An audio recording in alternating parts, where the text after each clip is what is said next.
वालेकुम जी दोस्तों 450 रुपये पर नी डील है जनाब। पट्ठियाँ पट्ठे लैके आए पंजवीं करनी नहीं जनाब पट्ठी है जी दोस्तों। सियालकोटी पट्ठी जनाब 6 पर नहीं जनाब 450 रुपये पर।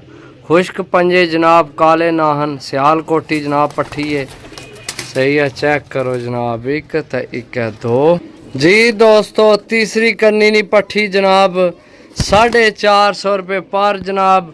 चेक करो जनाब ना कोई लियावेगा ना कोई देवेगा। चेक करो जी 450 नी डील है पट्ठियाँ पट्ठे जनाब।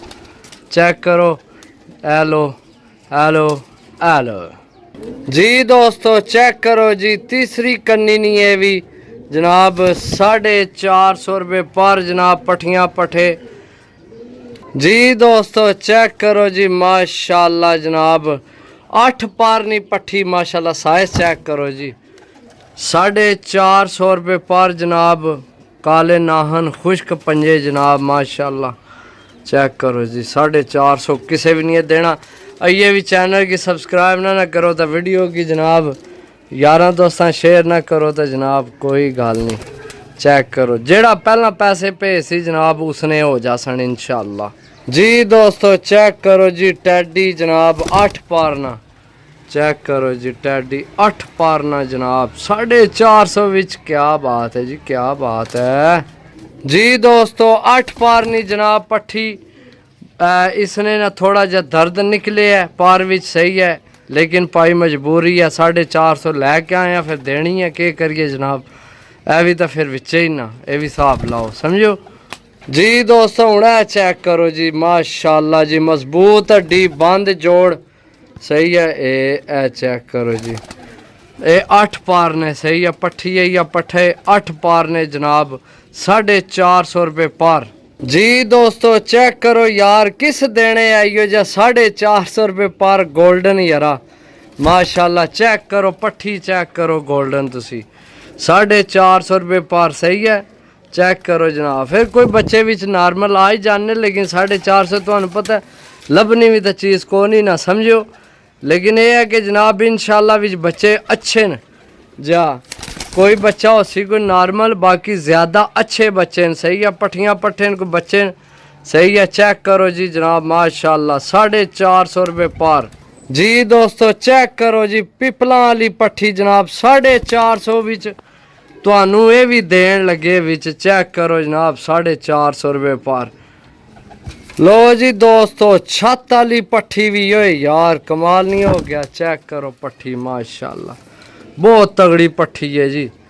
चेक करो जनाब जी दोस्तों। चेक करो जी सियालकोटी पट्ठी जनाब।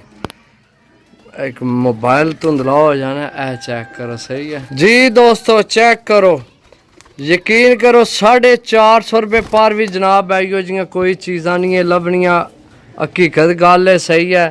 चेक करो जनाब एक दफ़ा फिर चेक करो सही है। ए चेक करो जनाब 450 विच यानी कि जेकर तुसी लैन लगे हो ना जनाब 15 मैं तुहानू देने तो कम से कम 10 विच बहुत अच्छियाँ चीज़ां सही है। कोई बंदा नहीं आना मेरी चीज़ माड़ी है लेकिन असी तुहानू आखा कि 5 विच तकरीबन नॉर्मल ने एडे भी नॉर्मल नहीं है लेकिन तुहाडे 10 पट्ठियाँ पट्ठे अच्छे निकल आ सकने 450 रुपये पार विच 15 पीसा नहीं गेम है जी दोस्तों। चेक करो जी पट्ठी बहुत तगड़ी है लेकिन जेड़े 5 मैं तुहानू आखा ना नॉर्मल उन्हां विच शामिल है क्योंकि जनाब इसने एक लत को नहीं पट्ठी बहुत तगड़ी उड़नी है सही है।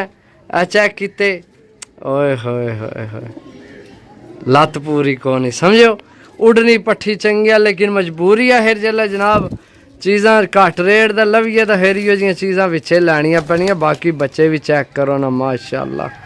चेक करो जनाब माशाल्लाह ए चेक करो जी दोस्तों। चेक करो जी पट्ठी जनाब माशाल्लाह सही है। लो हाँ जनाब ए काले मुँह वाली पट्ठी जनाब तुहानू एक फ्री भी दे छोड़ने एक बच्चा मेरी तरफों फ्री लै लो कोई मसला नहीं क्योंकि यह भी विच है तो बाकी जनाब कोई टेंशन नहीं मैं तुहानू फ्री दे छोड़ना जी दोस्तों। चेक करो जी ए बच्चे सही है।